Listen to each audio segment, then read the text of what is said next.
My father didn't lower his voice when he said it. He leaned back in his chair, pointed straight at my children, and announced to the whole room as though he were presenting a fact, not an insult. Your mom will never make money. She'll never be anything. My 7-year-old daughter froze her lip, trembling before she burst into tears. My son lowered his eyes to his plate, shoulders curling inward. I didn't flinch.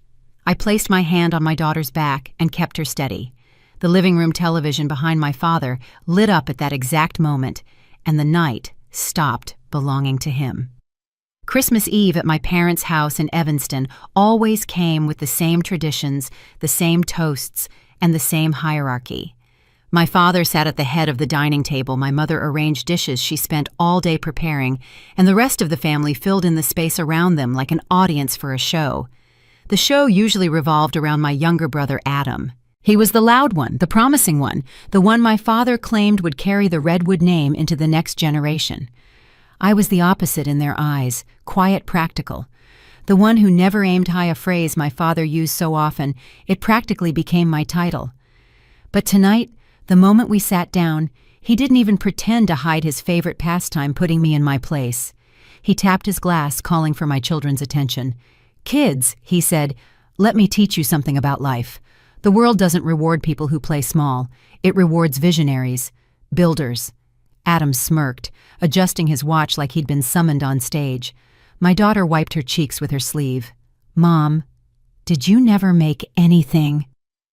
That question pierced deeper than anything my father had said. She wasn't doubting me. She was trying to understand why the people who shared my last name kept treating me like a placeholder.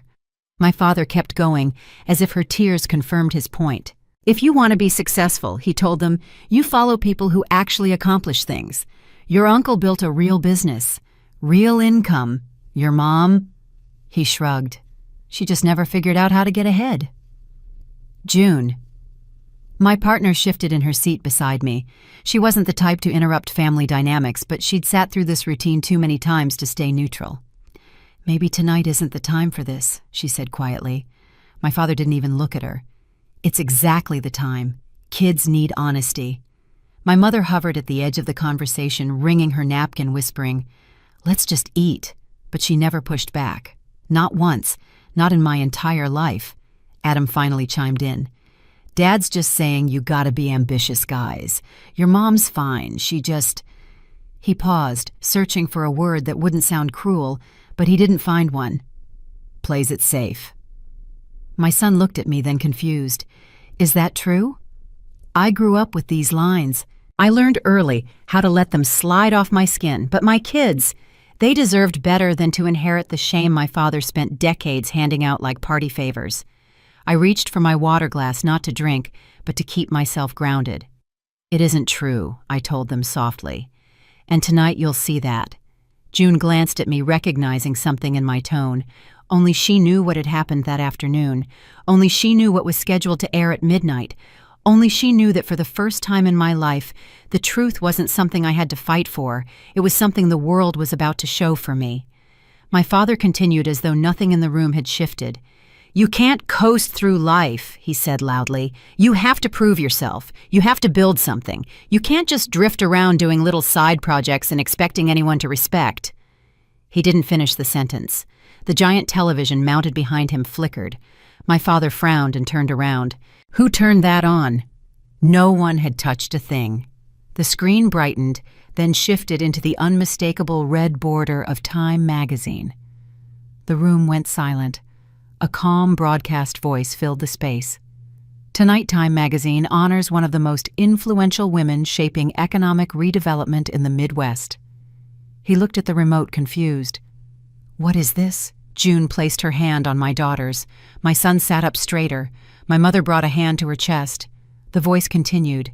"The driving force behind an $18 billion land and infrastructure initiative spanning Illinois, Wisconsin, and Minnesota." My father's head snapped toward me. "Time's Woman of the Year, Clara Redwood." My full name, clear as daylight. The family stared at the screen as the segment rolled footage from the interviews I'd filmed quietly months earlier. There was no glamour, no dramatic music, Just images of me walking properties, reviewing plans, speaking with development boards, shaking hands with county officials. Adam blinked hard as if his brain couldn't sync what he was seeing with the version of me he'd always believed in. "That's Clara," one of my aunts whispered. My mother whispered my name like a question. The broadcast continued. Redwood's work has redefined regional growth standards and is projected to influence policy for decades. Her strategies have reshaped housing, municipal planning, and land use across multiple counties. My daughter looked up at me with wide, wet eyes. "Mom, that's you." I brushed a tear off her cheek. "Yes, honey." My father stood with both hands on the table, trying to steady himself. "Clara, why didn't you tell us I kept my voice even?" "I did. Many times. You didn't listen." Adam finally spoke, his voice paper thin. "You're the one behind that project. The big redevelopment thing the news keeps talking about." "Yes," I said. "All of it." The shifting silence in that room was unlike anything I'd ever experienced, like the air itself had rearranged. My father looked from the television back to me, jaw-tight eyes confused. "You made $18 billion? "No," I corrected calmly. "The project is worth $18 billion. I oversaw the land contracts and planning. It's a public record." My daughter sat up taller, her tears drying. My son's expression sharpened with something new, pride. The broadcast ended with a final line. "In recognition of her leadership, innovation, and long-term impact, Clara Redwood stands as one of the most pivotal figures in modern regional development." Black screen. Silence. No one breathed. I turned to my children. "Eat, sweetheart. We're okay." Then I faced the table, the family who had spent years deciding who I was without ever asking. "You wanted to know what I built?" I said, keeping my voice quiet but impossible to ignore. "Now you know." My father sank slowly into his chair, his certainty dissolving in front of everyone. June placed her hand over mine. My daughter leaned into my shoulder. And for the first time in my life, the room wasn't heavy on my chest. It was finally light. The people who mattered understood the truth. The people who underestimated me had corrected their view. The people who spoke loudly in the past had learned to pause. Everyone listened. Everyone adjusted. They corrected assumptions without being forced. I learned early that silence could follow me into every room. When they looked at me, they saw someone steady, predictable, and easy to overlook. They did not say this out loud, but everything they did confirmed it.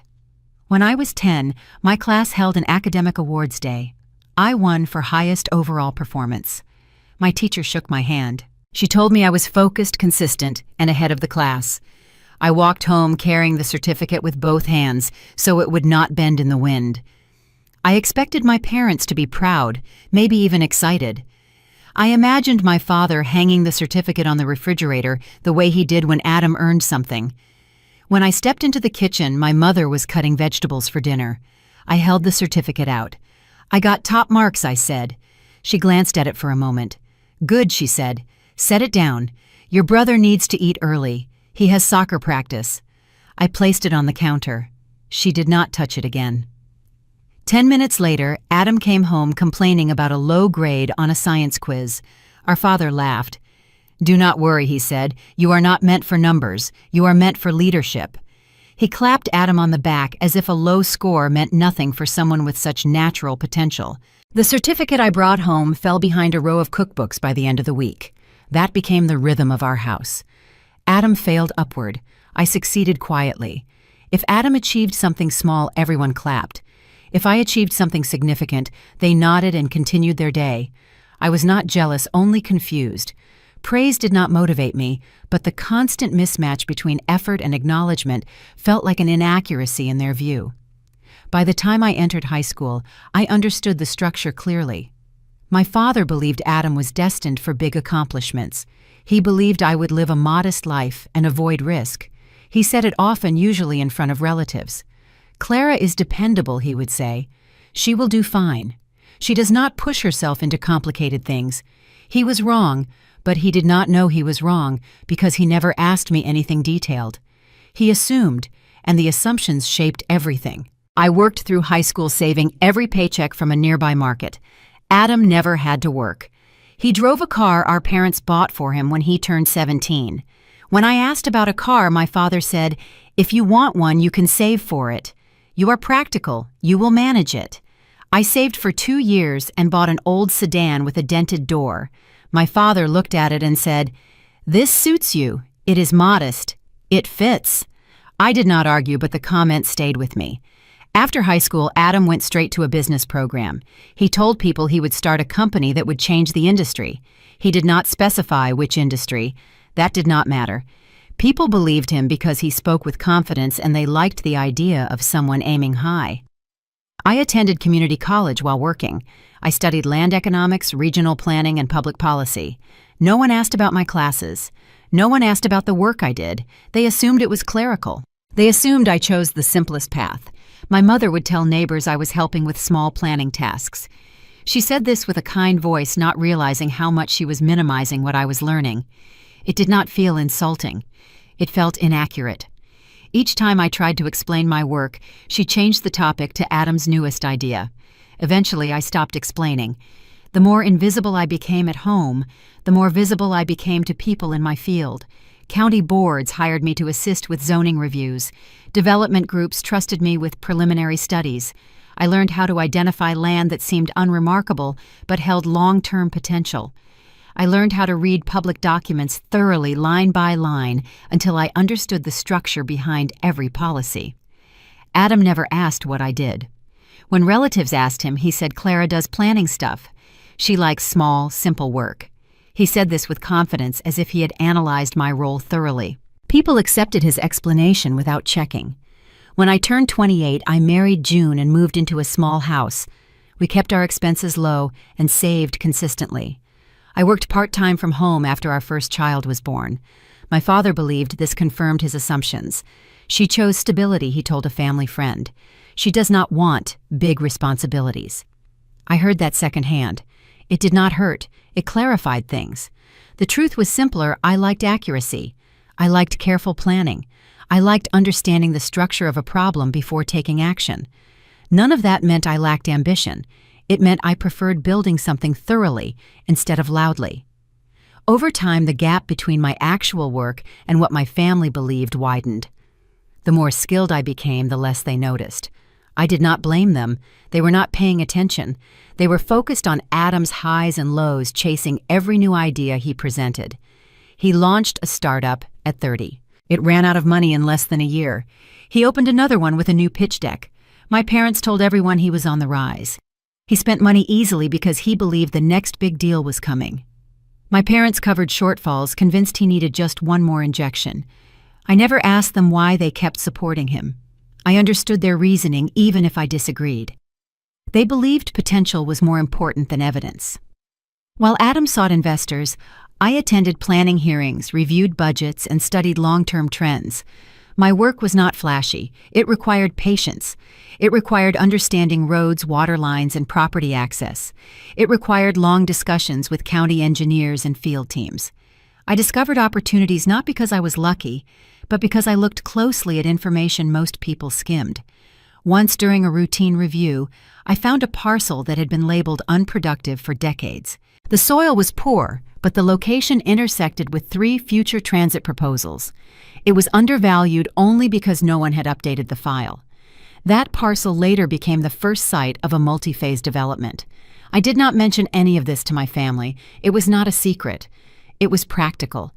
Sharing details required patience that no one in that house had ever shown. They liked simple summaries. My work did not fit in a summary. As the years passed, I built a professional network without drawing attention. County officials trusted me because I arrived prepared. Developers trusted me because I delivered accurate data. Regional committees trusted me because I did not exaggerate. I became someone people depended on quietly. By the time I turned 34, the outline of the $18 billion regional initiative was already forming. It involved multiple counties, layered contracts, and phased redevelopment that would take decades. Each part required careful alignment. Each step required precision. I became one of the people holding those pieces together. During that same period, Adam told the family he was close to a major breakthrough. He said this at every holiday dinner. My parents repeated the line to anyone who would listen. Meanwhile, at those same dinners, they asked me to bring side dishes. I did not argue. I did not correct. I stayed steady because I knew the truth was not fragile. I knew the work would stand on its own. I did not need approval from people who had never taken the time to understand me. The year before everything changed, I attended a regional summit. My name appeared on official documents as an advisor for development planning. I spent 3 days in meetings discussing long-term infrastructure. The work was structured and demanding. Nothing about it was vague or modest. When I returned home, my father asked if I had fun at the conference. He assumed it was a casual event. I said it was productive. He nodded and asked how Adam's business pitch was going. That was the moment I understood fully what had been happening for years. They did not misunderstand me. They had built a fixed image of me long ago, and they did not intend to update it. But I kept working. I kept building. I kept collecting information and forming strategies. I did not rush.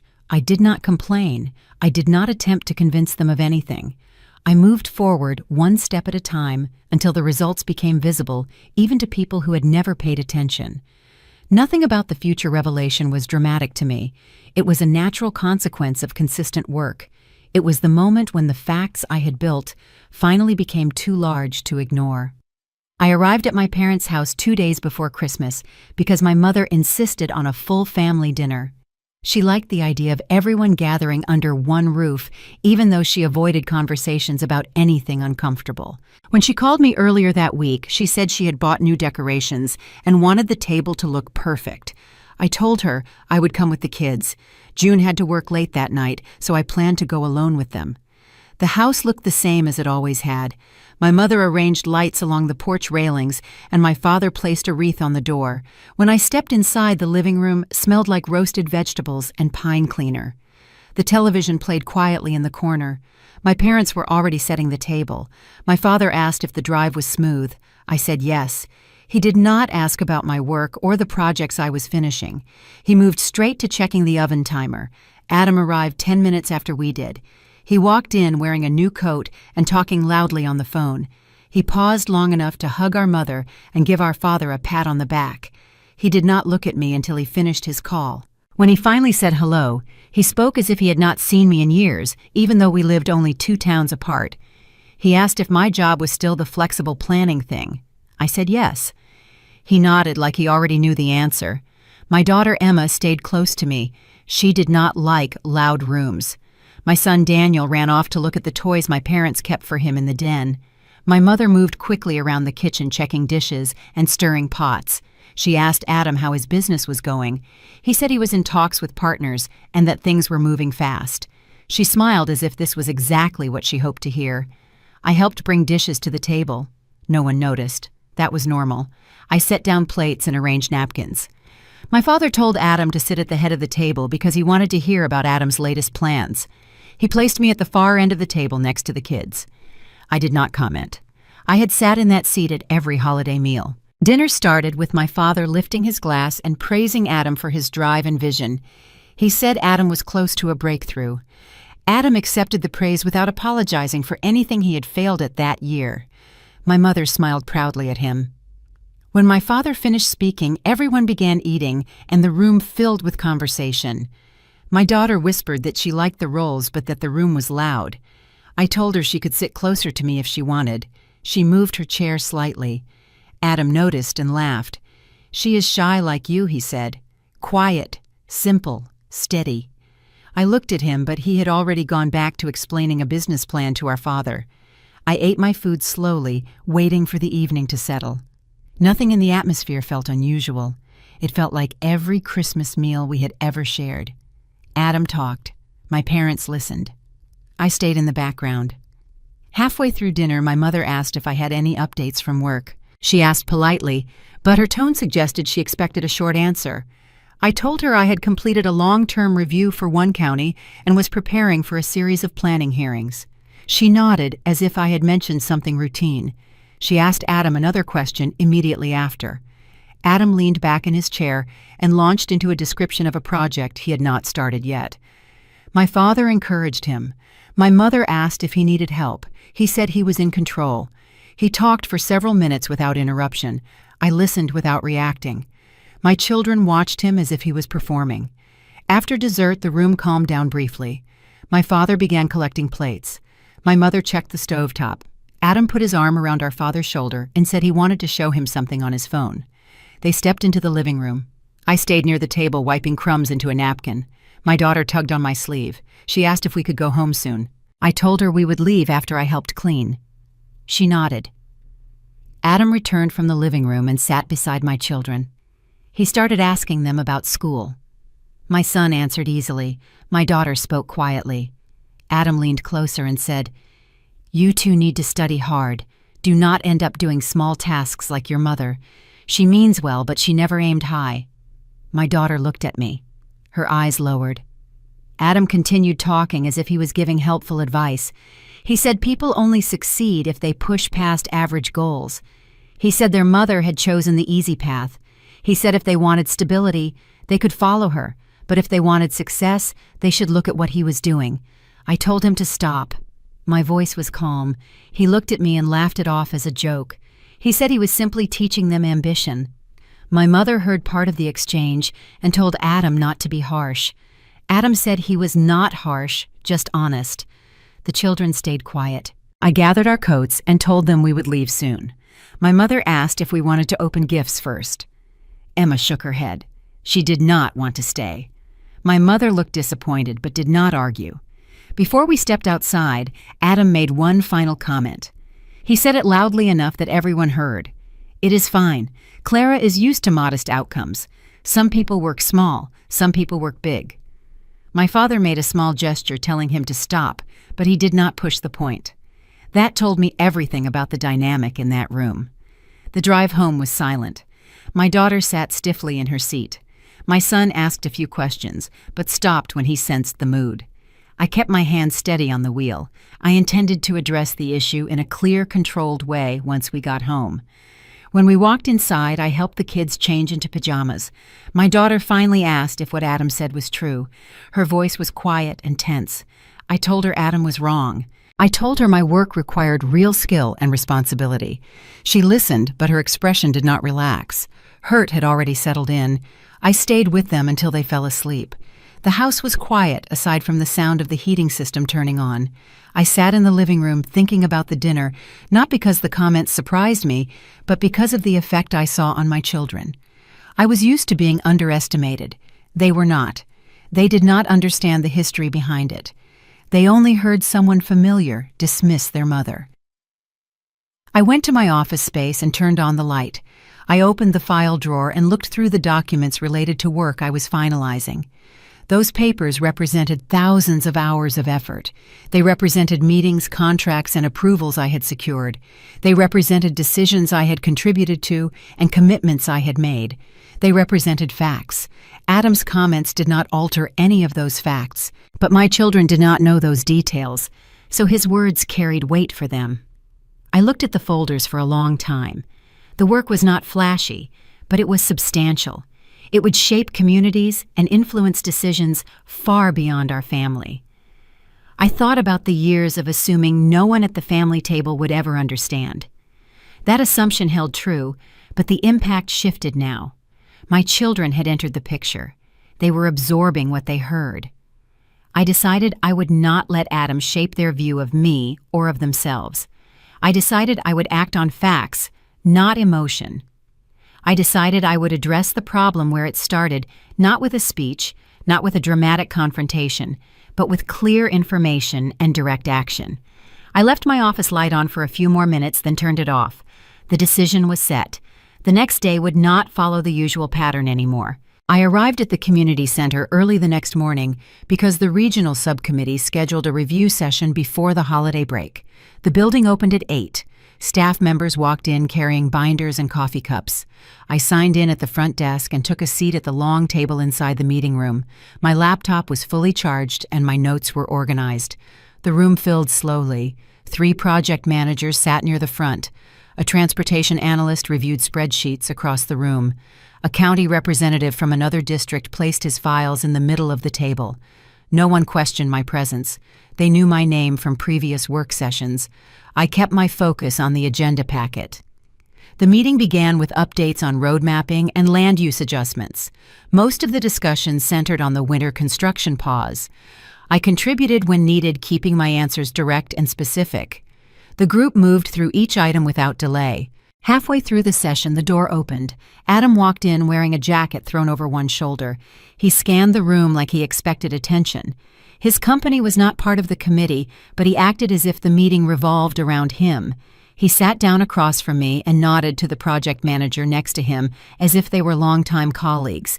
The project manager gave a polite but confused nod back. I asked him quietly why he was there. He said he was hoping to pitch a logistics platform he had been working on. I told him this was not a networking event. He shrugged. "I can still make connections," he said. "People need initiative." The chair of the committee resumed the meeting. Adam leaned back, crossing his arms, listening as if he belonged on the panel. When the group reached a point that involved inventory projections, he stepped in without invitation. "If you need digital tracking support, my team can help," he said. "We run a flexible system." The chair told him the discussion was pre-approved and that outside proposals required formal submission. Adam smiled as if that rule did not apply to him. I kept my attention on the report in front of me. When the next planning item came up, I answered a question about land allocation. My explanation was clear. I referenced the page number and the supporting document. Adam watched me. When I finished, he said, "Clara handles the minor reviews. She knows the small tasks well." Several heads turned toward him. The transportation analyst lowered his pen. The county representative raised an eyebrow. Adam did not notice their reactions. He continued speaking.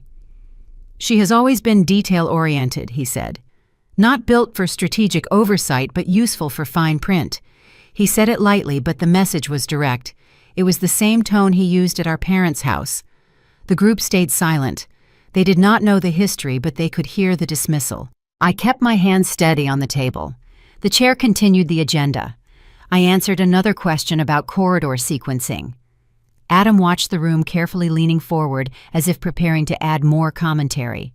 When the next opportunity came, he took it. "I can explain how to streamline that," he said. "You need broader leadership thinking. Clara is more comfortable with simple structures." His voice echoed across the quiet table. One of the planners cleared his throat, looking uncomfortable. The county representative folded his folder shut. The transportation analyst leaned back and stared at Adam steadily. The chair asked Adam directly if he had formal business with the subcommittee. He said no. The chair instructed him to observe without commenting. Adam nodded, although he looked irritated. The meeting moved forward. When the next action plan came up, the chair asked me to present the site access summary. I stood and walked to the front of the room. I outlined the data clearly, section by section. I referenced maps, zoning restrictions, and right-of-way factors. I kept my tone neutral. When I finished, several managers asked follow-up questions. I answered each one with the same direct clarity. As the chair thanked me and moved to the next agenda point, Adam spoke loudly enough for the entire room to hear. "She has always been responsible," he said. "She is not a leader, but she is reliable." His comment was unnecessary. It had nothing to do with the material. It was a judgment. It implied a limitation that he believed was obvious. The chair paused and looked at him. Adam did not seem to notice the tension. The meeting wrapped up 15 minutes later. People gathered their things quickly. A few nodded to me before leaving. Their expressions were polite but awkward. The entire exchange had been visible. Adam walked beside me as I packed my laptop. "You did well," he said, as if giving encouragement to someone junior. "That is your strength. Practical tasks. You keep things organized." I told him the comments were out of place. He said he was helping. He said he did not want me to give people the wrong impression. He said I did important but modest work, and that it was better to be realistic than overconfident. His voice stayed casual, as if he believed he was protecting me from embarrassment. We walked out to the parking lot. Snow lined the edges of the pavement. My car was parked near the street. Adam followed me to it, still talking. He said people who avoid big risks stay comfortable but never leave a mark. He said I should focus on supporting roles, not complex projects. He said the group needed leaders, and not everyone was cut out for that. I unlocked my car without responding. My phone buzzed in my coat pocket. It was a call from a county commissioner confirming a later meeting. I told Adam I had to leave.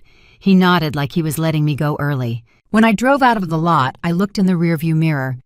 Adam stood near his car, tapping his phone, smiling at something on the screen. He showed no sign of concern about his behavior. He did not think he had crossed a line. He thought he had been honest.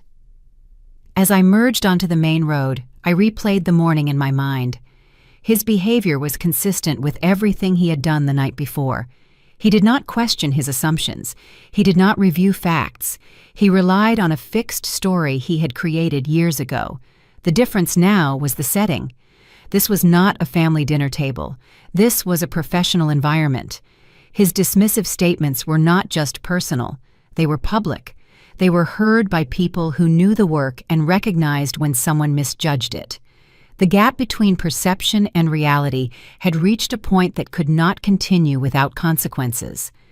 Adam was not aware of that yet, but the results of his actions were building. When I turned into my driveway 20 minutes later, I knew the next step would come soon.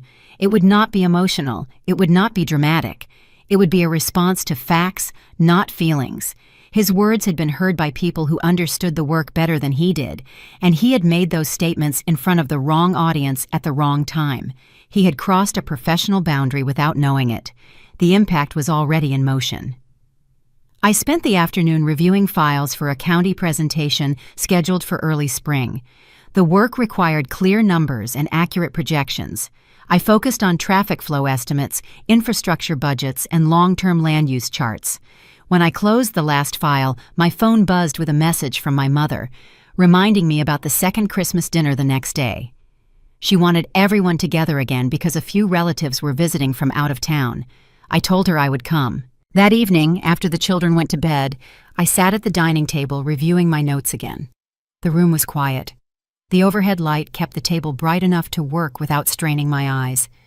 I paused when I reached the folder labeled 3 years ago. That was when everything had shifted for Adam, though he never acknowledged the details. He spoke about that period often, but he changed the story each time to protect his pride. The truth was simple. His company had been close to shutting down. The numbers were clear. Payroll exceeded revenue. Loan agreements were coming due. Contracts were incomplete. He had overspent on office upgrades and inexperienced hires. His accounts showed no remaining cushion. He faced the risk of default. I learned all of this through a local industry brief, not through him. He did not reach out to me. He told our parents a vague version and kept the rest hidden. When I read the report, I understood immediately what the consequences would be. The bank could claim assets. The company could close. My parents, who had co-signed one of his loans, could lose their home. They were not prepared for that. They did not have a backup plan. I requested a meeting with a legal advisor the next morning. I explained the situation plainly. I asked for the process required to purchase the failing company in a way that protected the employees, the contracts, and my parents' home. The advisor gave me a list of documents, transfer procedures, and confidentiality requirements. I followed every step. The transfer was approved. My involvement was never mentioned publicly because the agreement prevented disclosure. I did not object. I did not want attention. I only wanted stability for my parents and for the employees who would have lost their jobs. Once the documents were signed, the company had a new majority owner. It was a holding entity designed only to manage the shares. I kept it separate from my other work, so it would not distract from the regional projects I was building. I reviewed the company's finances every quarter. I approved necessary expenses and blocked wasteful spending. I authorized the hiring of a capable operations manager. I did not interfere with daily workflow. Adam believed he received a fresh investment from a group of outside backers. He thanked them loudly through social media posts. He said they recognized his vision. My parents repeated his version to their friends. I did not correct it.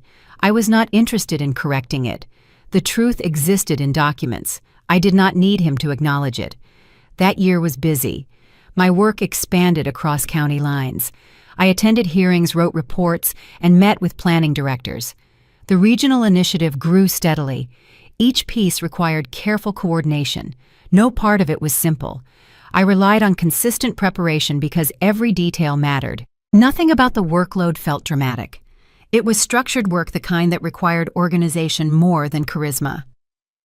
During that same period, Adam rebuilt his company's public image. He spoke confidently at community events. He talked about his turnaround strategy. He told people he refused to give up. My parents believed him without question. They admired his resilience. I heard the praise at family dinners and stayed quiet. He never asked how I was doing. He never asked what projects I was involved in. When relatives asked him what I did, he said I handled small-scale planning tasks. He said it with certainty, even though he had no information beyond assumptions he formed years earlier. As the regional project expanded, my workload increased.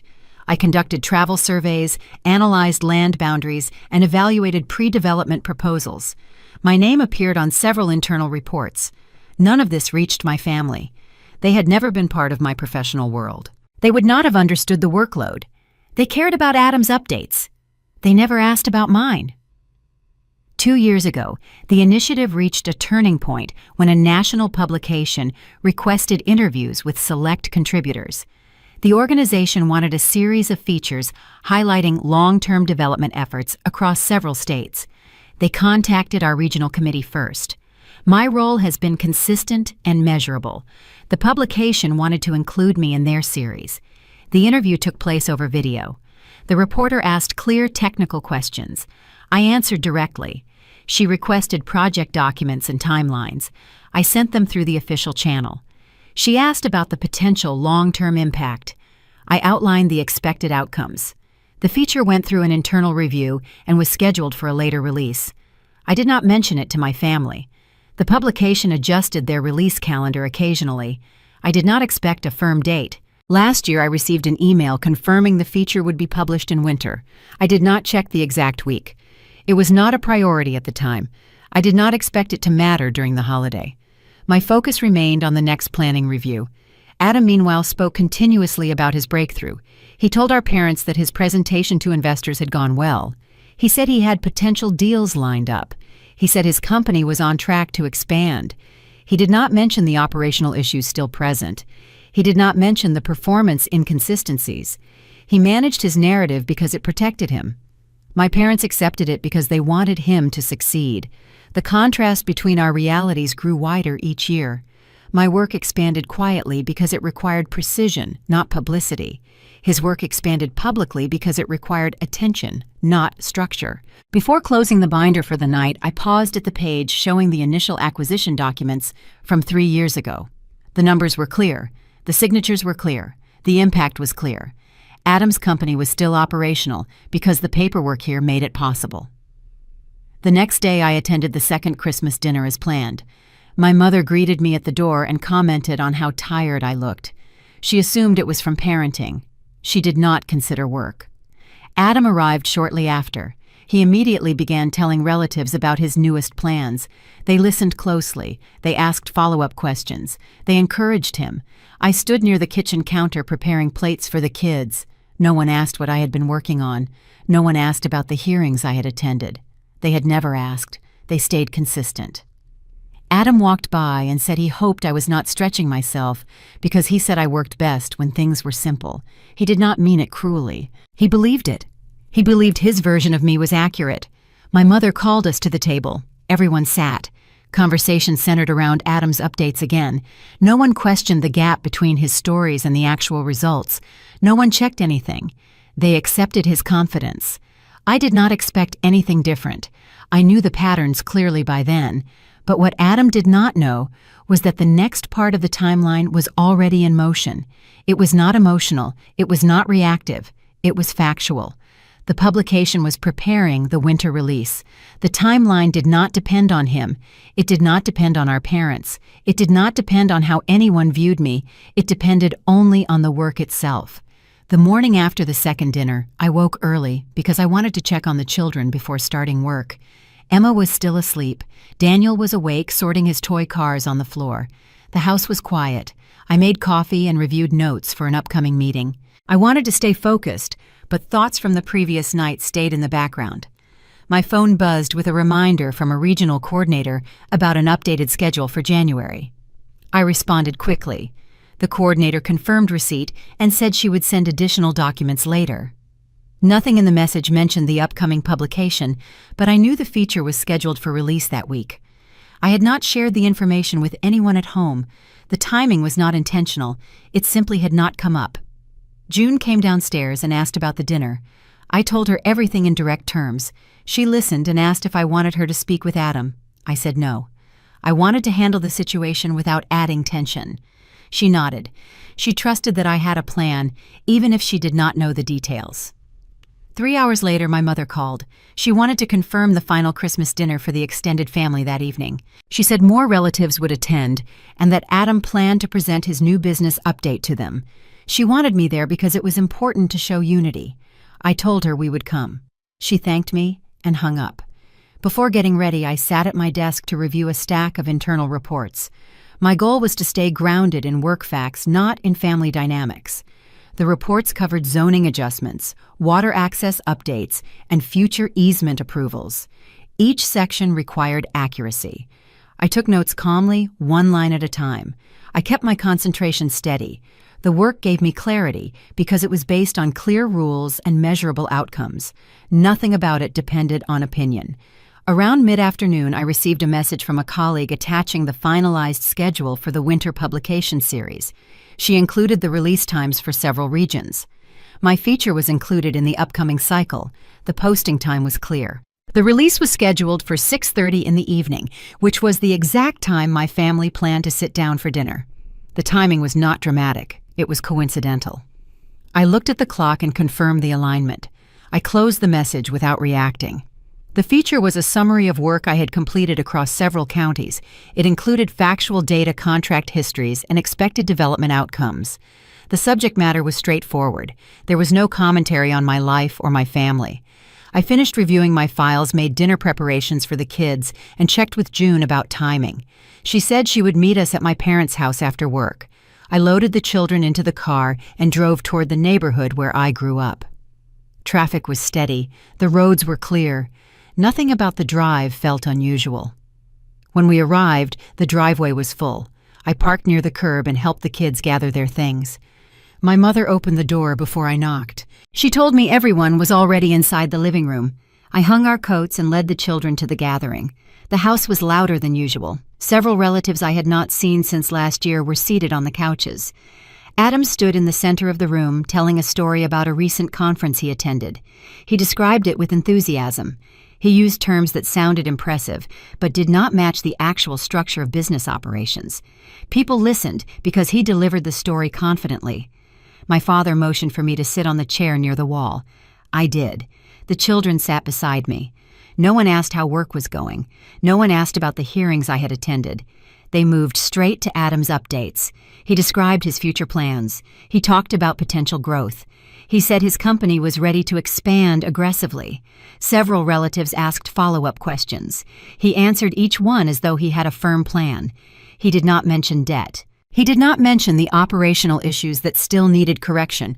He did not mention the original bailout. He focused on the version of himself he preferred. Dinner was served at 6:20. We sat around the long table. Conversations overlapped. My mother asked Adam if he wanted to say a few words about his upcoming year. He stood and spoke to the whole table. He talked about risks, leadership, and ambition. He said people who aimed too small limited themselves. He said comfort was the enemy of progress. Some relatives nodded and agreed. They liked the motivation in his voice. He continued speaking until he noticed I had not reacted. He looked at me directly. Then he addressed the table and said, people who avoided large goals often settled into support roles and stayed quiet because they did not want to fail. The table grew still. He did not say my name, but he did not need to. Everyone understood the implication. He kept speaking. He said, ambition required visibility. He said leadership required volume.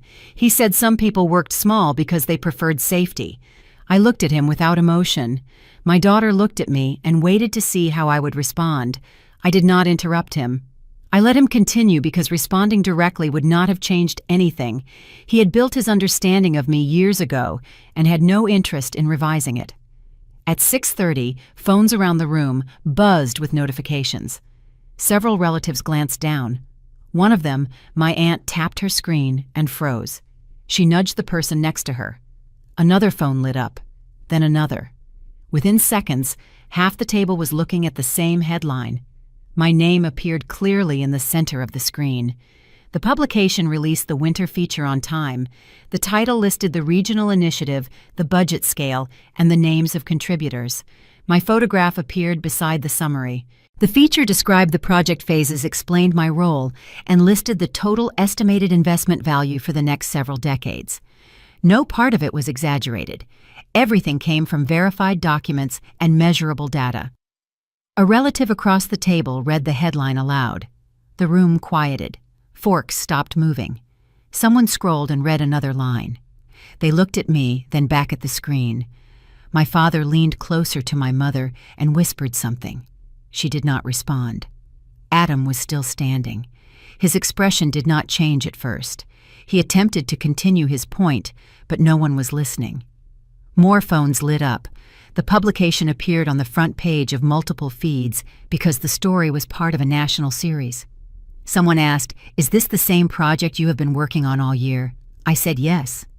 Another asked, "You are responsible for this." I said, "I contributed to the planning and coordination." The data in the feature was accurate. My aunt read aloud a line describing the significance of the development plan.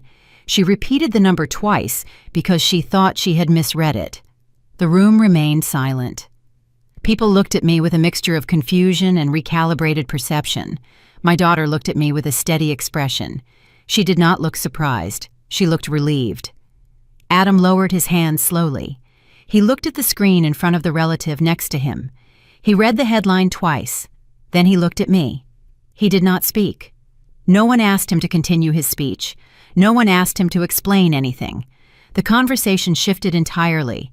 People asked how long I had been working on the initiative. They asked how I managed the workload. They asked what the timeline looked like for future phases. They asked questions they had never asked before. I answered calmly. I spoke clearly. I kept the information factual. Nothing in my tone changed. Adam sat down. He stayed quiet. He looked at his hands and did not rejoin the discussion. For the first time in years, the entire room viewed the situation differently. The shift did not come from anything I said. It came from documented work made public at the exact moment he attempted to define me again. The reaction did not require emotion. The facts were enough. I stepped into the kitchen to refill water for the children because the room needed a moment to settle after the publication alert. The relatives were still reading the article at the table. Their voices dropped to quiet interruptions as they confirmed details with each other. None of them had expected the information, and they were still processing it. I did not need to watch their reactions. I focused on the glass pitcher in my hands. When I returned to the dining room, Adam stood near the doorway.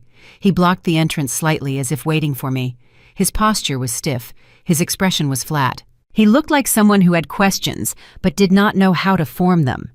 The room went silent when he stepped forward. He asked me in a controlled tone what the publication meant. His voice was calm on the surface, but his eyes showed tension. He asked if the project listed under my name was real. He asked how long I had known about the release. He asked why I had never mentioned it. His tone was not angry at first. It was tight, restrained. He wanted clarity. He wanted the article to be incorrect or incomplete. He wanted a simple explanation that would make everything fit the version of me he had always believed. I answered each question directly. The project was real. The numbers were correct. The release date had been scheduled for months. I did not mention it because it was part of official work, not personal conversation. He asked if the article exaggerated my role. I told him it did not. He asked if someone had mistaken me for another contributor. I told him the reporter had verified every detail. People at the table turned to listen. Some leaned back in their chairs. Others kept scrolling through the article silently. Adam took a shallow breath. His voice sharpened.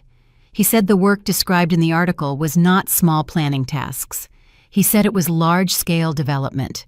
He said the numbers were too high. He said he would have known if I was involved in something that significant. One of the relatives asked him why he would have known. Adam did not answer. He looked at them briefly, then looked back at me. He stepped closer. He said, I should have told the family if I was involved in something important. He said withholding that information made things misleading. He said he did not understand why I had not kept them updated. I told him no one had ever asked. The table stayed quiet. No one contradicted me. Everyone knew the pattern was consistent across the years. Adam's expression changed. His jaw tightened. He said I should not act as if I had been ignored. He said the family cared about me. He said I could have shared if I wanted to. I responded calmly. I told him the family supported him because he volunteered information constantly. I told him I had been steady and private about my work because that was how the work functioned. I told him the lack of communication came from assumptions, not exclusion. He exhaled sharply. He looked around the room as if checking for support. Most of the relatives avoided eye contact. A few looked uncomfortable. No one stepped in to defend him. He turned back to me and said he felt blindsided. I told him the article was not about him. It was about a regional project that required accuracy. He said accuracy was not the issue. He said the shock came from the scale. He said the numbers did not match who you are. He said I should have been open about the scope. I told him the numbers matched the work. I told him nothing had changed except his awareness of it. A relative near the end of the table asked Adam to sit down. He refused. He said the conversation was necessary. He said the room needed clarity. He said he wanted to understand why I had chosen to hide large achievements. I repeated the same point no one had asked. He stepped even closer. His voice rose. He said if I had been working at that scale, then why had I never once contributed anything to his business discussions? He said my limited planning background did not match the project described. He questioned the reporter's evaluation. He questioned the committee's recognition. He questioned whether the article reflected the full truth. He wanted the article to be the mistake, not his long-standing assumptions about me. I stayed calm. I adjusted the chair beside me and told the children to sit comfortably. Daniel leaned against the armrest. Emma kept her eyes on me, waiting. Adam pressed harder. He asked how I had been involved in development work for so long without anyone in the family knowing. I said I had been consistent, but consistency was not dramatic. He said he needed more detail. He said he wanted to know exactly when the work had become this big. His tone shifted again. He became frustrated, not angry at first, confused. He asked why I had not corrected him during the many years he described me as simple, cautious, and small scale. He said I could have told him the truth. I told him I did not correct people unless the information affected the outcome. I told him his assumptions did not change my workload. I told him his comments had not interfered with the regional planning process. I told him his misunderstanding did not change the results. He grew louder, asking if I had avoided telling him because I thought he would take credit, or if I assumed he would ruin things. He paused at the word trust. Someone at the table whispered that he should sit. He ignored them. He asked if the work was the reason I did not seek his business advice. I told him I did not need his business advice. He blinked hard at that. He took a step back, then stepped forward again. His frustration shifted into something sharper. He asked who had nominated me for the feature. I said the committee submitted the list. He asked what qualified me for it. I said my work history did. He asked why the publication noted my decision-making involvement. I said the documentation verified it. He asked if I believed the work made me more accomplished than he was. I told him the work was not a comparison. It was factual. It had measurable outcomes. It would continue with or without recognition. He asked again why I had kept quiet for years. His voice cracked slightly. The room remained silent.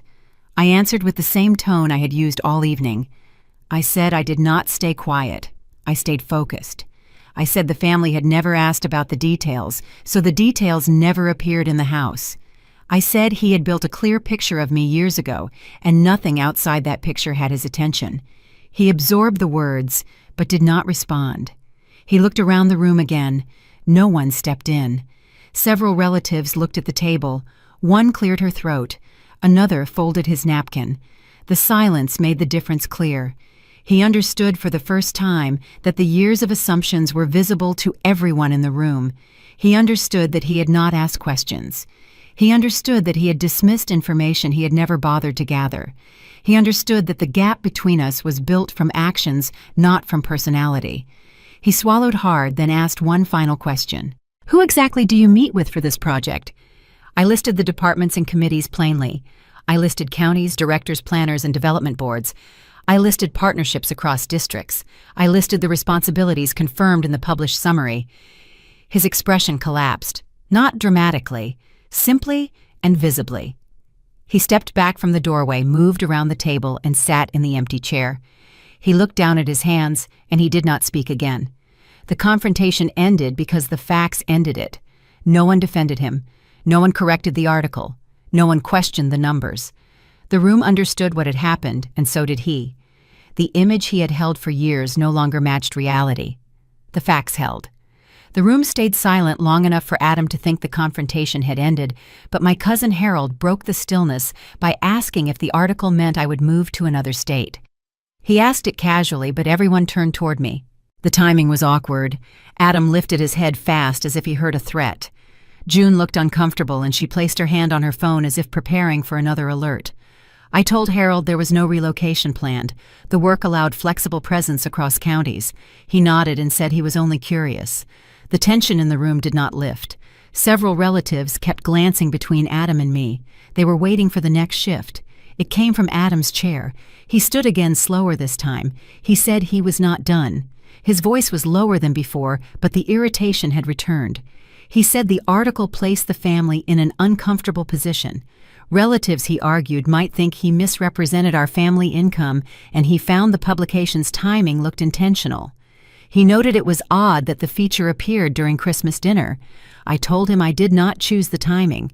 He found that hard to believe because major releases usually came with advance notice. I reminded him that I already told him I had known about the release date for months, but I had not connected it to the holiday. He said that explanation sounded careless. Several relatives exchanged quick looks. They saw the shift. His confusion had turned into irritation, and the irritation slid into blame. He walked around the table, speaking to the room instead of me saying he had always supported the family's reputation, kept everyone informed, and tried to bring pride to the house. He claimed the article completely altered expectations and made the holiday uncomfortable. He stopped beside the Christmas tree. The lights reflected on his face, but there was no warmth in his expression. He said he did not appreciate feeling trapped in someone else's secret. I asked what made him feel trapped. He said the publication forced him to answer questions about something he had not known. People in the family, he worried, would wonder why he had not been informed, adding it made him look detached. I replied that he did not know because he had never asked about my work. His jaw tensed.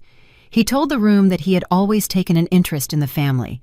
He said he asked me how my job was every holiday. I told him he asked out of habit, not curiosity, and he cut me off by raising his hand. He said my phrasing made him sound shallow. I did not respond. He turned to the relatives and said he had always been transparent about his business. He said he updated them about every expansion. He said he kept them in the loop because that was what the family did. He said it was strange that I chose secrecy. Aunt Margaret asked him what secrecy he was referring to. He said my professional identity.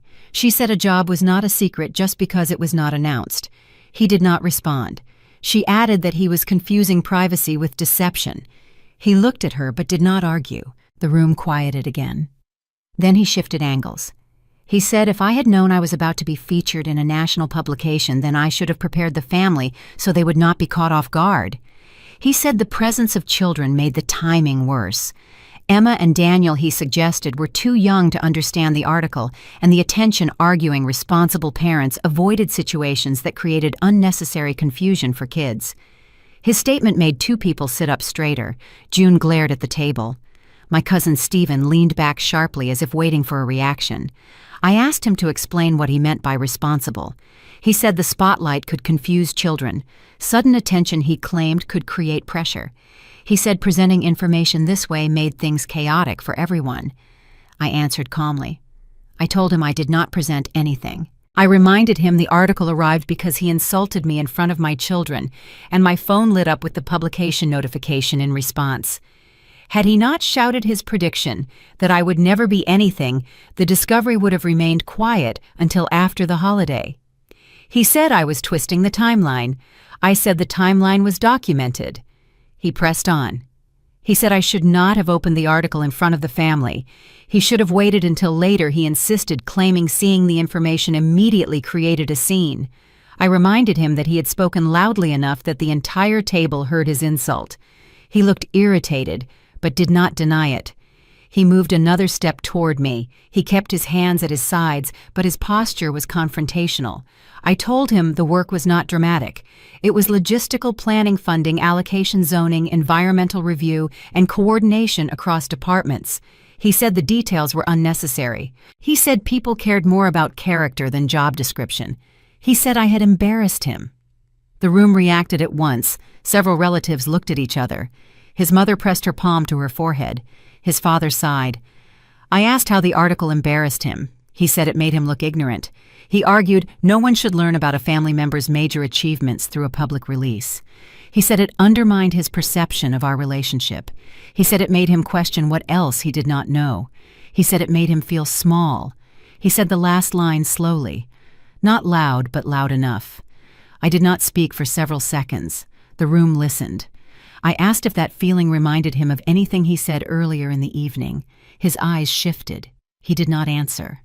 I continued. I said the way he felt was the same way he made my daughter feel. He looked at the floor. He opened his mouth, but no words came out. His mother spoke. She said she had seen Emma cry. She said the comment had been harsh. She said he should not have said it. He closed his eyes briefly. He told her he had been joking. She said it did not sound like a joke. He looked back at me. His frustration returned. He said I could have corrected the situation without making him look like a fool. He said I could have protected him from the surprise. He said I could have pulled him aside quietly. I told him I had done nothing. The article delivered its own information. He said my lack of warning felt intentional. I told him I did not manage his reactions. He grew louder again. He suggested I should have kept things simple, arguing the dinner was not the right place for a reveal. He felt I was being inconsiderate to the older relatives, claiming sudden surprises caused stress, and the article created unnecessary tension. His tone became accusatory.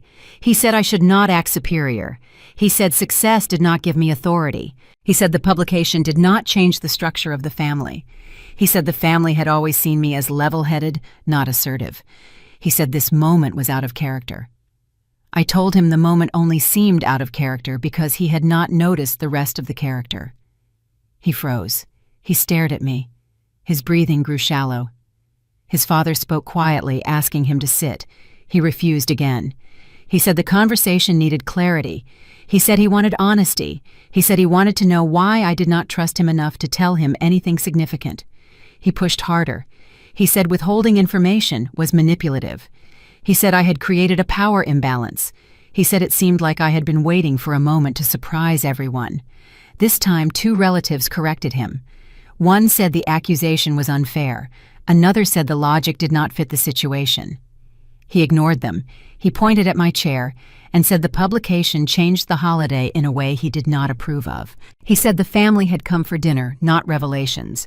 He said Emma and Daniel should not see adult conflicts. He said I was responsible for the disruption. I reminded him again that the disruption began with his insult. He said the insult was unrelated to the article. I told him they were part of the same pattern. He exhaled hard. He asked the room if anyone agreed with him. No one answered. The silence lasted too long for him to pretend it was neutral. He looked at me again, and I saw something shift in his expression. It was not understandable, not acceptance. It was the realization that the room no longer supported his version of the story. He lowered his voice. He said he did not want the family to think he depended on me. He said he did not want them thinking I had outgrown him. He said he did not want his children comparing him to me. He said the article made him feel like he was losing control. The honesty surprised the room. It changed the atmosphere instantly. I told him I was not responsible for his sense of control. He looked down again. The room stayed quiet for several long seconds. Then he sat. He did not speak for the rest of the evening. The relatives did not comfort him. June stayed by the children. The atmosphere steadied. People resumed their conversations, but they stayed cautious.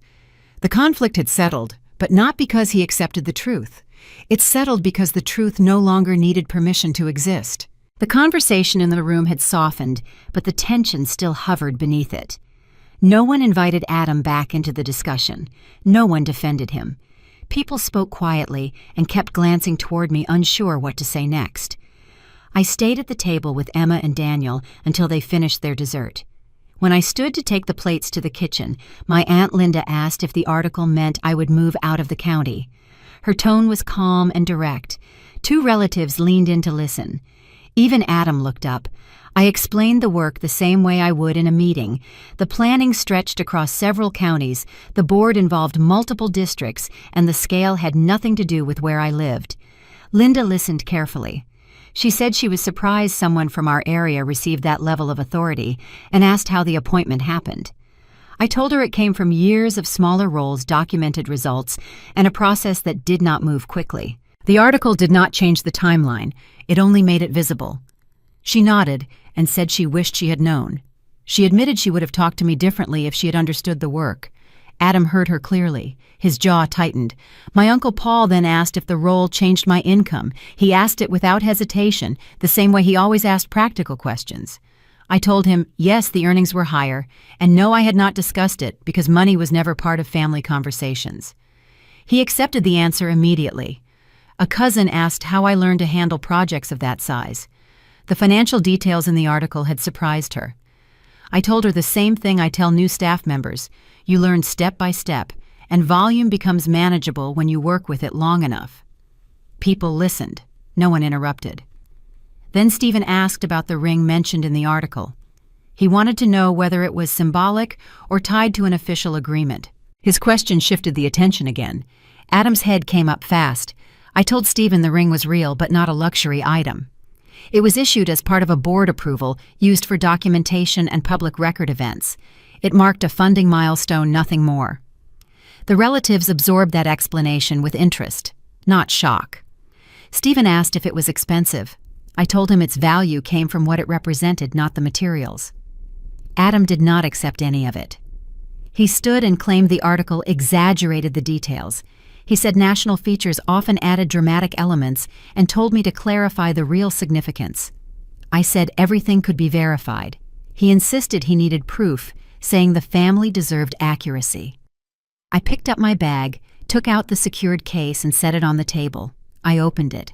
The ring and certification card were inside exactly as issued. The card showed the agreement identification, the board's stamp, the funding verification code, and my name. Everyone leaned in to read. Adam did not touch anything. He stared at the card, reading it more than once. His expression flattened, but his breathing changed. Linda commented quietly that she had never seen a board-issued emblem before. Paul said the stamp looked legitimate. Another relative mentioned the contract size and explained why the article sounded formal. Adam stayed silent. I closed the case and placed it beside me. The room adjusted quickly. They began asking about the approval process, the planning phases, and the length of the project. They wanted clarity, not reassurance. I answered each question the same way I would at work, concise and factual. Someone asked how long I had been preparing for the role. I said 9 years. Someone else asked how I balanced it with the children. I said structure made it possible. Another relative asked whether the role required me to work alone. I explained the teams involved. No one questioned the legitimacy again. Adam finally spoke. He did not argue this time. He asked why the family had never seen signs of my work. He mentioned my simple clothes, my routines, the balance between home and work. He said nothing about me that matched what he had read. I told him the work required focus, not display. He asked why I never showed capability at this scale. I told him he never looked for it. He stared at me without speaking. Then he admitted the truth. He felt foolish. The gap between the version of me in his head and the reality in front of him made him look uninformed. He said he felt exposed. I told him nothing about the family dynamic changed, only the awareness. He absorbed the words slowly. Then he walked to a chair near the window and sat down. He kept his eyes on the floor. Not angry, not defensive, just shaken. No one asked him anything. The relatives' attention shifted to me without hesitation. Their questions centered on the project, the documentation, and the oversight. The room recalibrated around the new information. Adam watched that happen. He stayed silent for the rest of the evening. His narrative had ended. The truth had taken its place. The room changed after the certification was shown. Conversations slowed and sharpened. People asked direct questions about the project instead of making assumptions. Their tone stayed controlled, respectful. No one tried to pull Adam back into the discussion. He remained near the window, shoulders tight, avoiding eye contact. The silence around him was deliberate. The family had shifted their attention elsewhere. Questions came in steady order. Linda wanted to know how often I traveled across counties. I explained the quarterly schedule. Paul asked about budget approvals. I gave the baseline timeline and he accepted it. They listened as if piecing together a structure they had never seen clearly before. Across the room, June stood with Daniel leaning against her. She tracked the conversation quietly, stepping in only when necessary to keep the children calm. A cousin asked how long I had kept detailed documentation. Another asked how responsibilities were assigned by the board. I answered each question plainly. The room moved from confusion to curiosity, and the curiosity was sincere. Margaret then asked whether it bothered me that recognition had to come through a publication. She wondered if the reactions at the table reminded me of past years. Her tone carried no accusation, just awareness. I said I never expected anyone to follow my work closely. Some moments had felt dismissive, but none were new. She apologized for the assumptions she had made, saying she should have asked more questions. Several relatives agreed. Adam heard everything. He lifted his head. The confusion was still there, but something heavier settled behind it. Realization, not anger. Paul commented that quiet people often get overlooked. He said the situation made that visible, and added that the recognition was deserved. Others nodded. Adam reacted differently. He stepped forward and admitted he understood the project's scale and the legitimacy of the work, but the shift in the room unsettled him. He said he felt displaced, pushed out of a position he did not realize he had held. The room stilled. I told him the conversation was not about hierarchy. It was about understanding. He disagreed. He said the attention on me made him feel reduced. Someone near the table whispered that the balance had been off for years. He heard it immediately. His face tightened. He defended himself, insisting he was not responsible for everyone's misunderstandings. I clarified that no one had placed all responsibility on him, but his choices had influenced the dynamic. It was not a competition. He said it felt like one. He explained the feeling the article made him appear inadequate. It made me look accomplished and made him feel diminished. He said the shift happened too fast to process. I told him the recognition did not erase anything he had done. His reaction came from new information, not lost value. He said my calm tone made the difference feel larger. I did not respond. The silence answered for itself. Linda stepped in gently, telling him no one was competing with him. The frustration, she said, would ease when he stopped comparing. Harold added that comparison was a choice. Adam did not answer. The tension grew heavier, and the children stayed close. Then June stepped forward. She told the room the children did not need this level of conflict, especially during a holiday. She said the tension had already reached its limit. Turning to Adam, she reminded him that everything began with his comment from earlier, and that the room had been steady until he reopened the confrontation. Her tone was firm but controlled. Adam looked stunned. She continued. Feeling overwhelmed, she said, did not justify dragging the entire family back into conflict. The issue was not the article, but his reaction to the change. He stayed silent. She returned to the sofa with Daniel, and the room shifted again, this time in a way that settled things. The conflict no longer centered on information. It centered on adjustment. The article had not caused the tension. The collision between assumption and fact had. Small conversations restarted. A few people gathered coats, others moved to the kitchen. The noise softened until the atmosphere returned to something stable. Adam stayed where he was, staring at the Christmas tree. His posture remained rigid, but the anger had drained. Conflict had given way to discomfort, and discomfort had settled into reflection. Relatives thanked me before leaving. They said they were proud. They apologized for earlier reactions. I acknowledged each comment without adding anything unnecessary. When the house was nearly empty, June and I cleared dishes. She worked quietly until saying she was sorry I had carried the weight of the evening alone. I told her I handled what needed handling. Adam lingered near the window until the final minutes of the cleanup. When he finally spoke, his voice was low. He said he needed time to think. He said he did not want the conversation to define the future and would reach out later. I told him that was fine. He put on his coat, stepped outside, and closed the door without looking back. The night ended without shouting or resentment. It ended with clarity. The dynamic had shifted. The awareness had caught up to the facts. And the version of me that had lived in other people's assumptions no longer existed in the room. The house felt quieter after the last relatives left.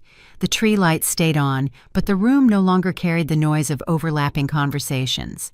Emma and Daniel sat on the sofa watching the remaining cookies on the table. June collected plates from the dining room. She said the evening had been heavier than expected. Christmas was supposed to be simple, she noted, hoping the children were not overwhelmed. I told her the children understood more than we assumed. Daniel walked into the kitchen. He asked if everything was finished, meaning the arguing. I told him the conversations were done for the night. He accepted the answer and helped wipe the counter. Emma sat near the counter and asked if Adam was still mad. I told her he was confused, and she nodded slowly. The children asked if we could leave early. I told them we would stay a little longer to pack up, and they accepted the explanation. I gathered the last stack of dishes. June dried them. She said she had never seen a family dynamic shift that sharply adding the change felt permanent. My mother approached me first. She said the evening had been difficult, and she was not prepared for the details in the article. She asked if Adam would recover from the embarrassment. I said he would adjust. She hesitated, then said she regretted the years she underestimated me, apologizing if she contributed to the assumption that I did not do important work. Her voice sounded deliberate, not dramatic. My father stepped closer. He said he was surprised by the scale of the project, acknowledging the results were impressive. He nodded once firmly. They accepted my offer to explain what was necessary at another time. They did not try to excuse Adam's behavior or defend his frustration. They simply acknowledged the shift and then went upstairs. I moved through the living room, gathering the last ornaments. The stillness felt manageable. I sat in the same chair I had used earlier. The room looked different now. The article had not created the change. It had revealed the reality that had existed quietly in the background. 10 minutes passed before my phone buzzed with messages from Harold, Linda, and Stephen, all thanking me for the clarity and expressing respect for the work. I answered each directly and briefly. When the doorbell rang, Adam stood on the porch. His shoulders were lowered. His arms were not crossed. He looked smaller. Walking into the living room, he glanced at the sofa and table. He needed to say something before the day ended, admitting the evening had affected him more than he expected, and that frustration had controlled him. Adam did not want that to be his final impression of the night. He recognized the shift in the family, realizing I had done the work with discipline and patience, and should have noticed earlier. He paused, took a deep breath, and then spoke. The article, he said, had shaken him because it showed a side of me he never allowed himself to consider, adding that it was not the publication's fault, but his own. His apology was clear, not loud, not forced. He was sorry. He admitted he acted out of insecurity, not logic, and was not proud of it. I let his words sit in the silence. I told him I appreciated the apology, but he had more work to do, and that changes would take time. He understood and was willing. Adam wanted a chance to rebuild trust with me and the children and would not rush the process. I told him to start by giving the situation space over the next few days. He confirmed he would not reach out until I initiated a conversation. Stepping back toward the door, he said he hoped the evening would not define our relationship permanently. I said I did not need it to. He nodded. He opened the door slowly and stepped outside. The house was quiet again, only clarity remained, and the first signs of change that did not require noise to take hold. The morning after Christmas was quiet, and the street outside was covered with a thin layer of snow that no one had driven across yet. I made coffee and sat at the kitchen table. The calm did not feel temporary. It felt like everything had finally settled into a place that made sense. June texted to say the kids had slept well. They were eating breakfast and wanted to play in the snow later, she said. I told her I would pick them up soon. Nothing in the kitchen looked different when I finished my coffee, but the atmosphere had shifted. No tension, no expectation that someone would ask me to explain myself, no weight in the air. It was the first time in a long time the room felt neutral. I cleaned up and left to get the kids. The drive to June's house took about 15 minutes. A few joggers were out, but the roads were mostly empty. Snow fell lightly and collected on the windshield without affecting visibility. She opened the door as soon as I knocked. She said she had been thinking about last night and hoped the change would last. I told her changes like that do not fade quickly. She agreed and said the kids needed stability more than anything. Emma and Daniel came downstairs in their jackets and boots. Emma hugged me immediately. Daniel asked if he could play outside before going home. June handed them gloves and reminded them not to stay out too long. Running into the yard as soon as we got home, they built a small snowman. I watched them from the porch. Their voices were light. They were not carrying anything from last night. Emma asked if Adam would visit. I said he would not. She asked if he was upset. I said he was working through the situation. She did not ask anything else. Daniel asked why everyone looked so surprised at dinner. I told him they learned something new about me. He asked why they had not known earlier. I said no one had asked. He accepted the answer and kept packing snow. We went inside after an hour. They changed into warm clothes. I made lunch. They set the table and argued briefly about who would place the forks. The house felt normal again. Later in the afternoon, my mother called. She had talked to Adam, admitting he had contributed to the conflict and understood the impact of his words. He planned to keep some distance for a few days, she added. I told her I appreciated the update. She wanted the family to move forward without repeating old patterns. I sat at my desk after the call and opened the project folder. The board had sent a summary of the publication traffic and a list of outreach plans for January. I reviewed the information and updated my notes. Nothing about the work felt different, just because the family now understood it. That was reassuring. The kids spent the afternoon drawing pictures of snowmen. They taped them to the refrigerator. Emma drew a picture of the dinner table from the night before. She included the relatives, the tree, the table, and Adam sitting by the window. She handed it to me without explanation. The expressions she drew were neutral. No one looked angry. It was her way of moving forward. By evening, the house was steady. The kids played in the living room while I cooked dinner. The calm did not feel fragile. It felt earned. After dinner, we sat in the living room together. They read books quietly. The stability in the room made everything feel more grounded. That was what they needed. When I put them to bed, Emma asked if things would stay calm. I told her I would make sure they did. She hugged me and fell asleep quickly. Daniel followed a few minutes later. I returned to the living room, turned on a small lamp, and sat at the table. The last 24 hours replayed clearly. The dynamic in the family had shifted in a way that would not reverse. The truth had been seen. People adjusted. No one could return to the version of me they created years ago. Adam's apology had been sincere. It gave us a place to start from. I did not want revenge. I did not want to hold anything over his head. I only wanted clarity and long-term calm for the kids. The publication mattered, but the shift afterward mattered more. By the time the house was dark, except for the lamp on the table, the balance felt real. The kids were upstairs sleeping. The day had been quiet from start to finish. The future looked manageable. Before turning off the lamp, I thought about the years ahead. More conversations would come, more adjustments would happen. But the foundation was stronger than it had ever been. The people who mattered understood the truth. The ones who underestimated me had corrected their view. The ones who used volume and confidence to define others finally saw the limits of that approach. And my children had watched me stay steady without raising my voice once.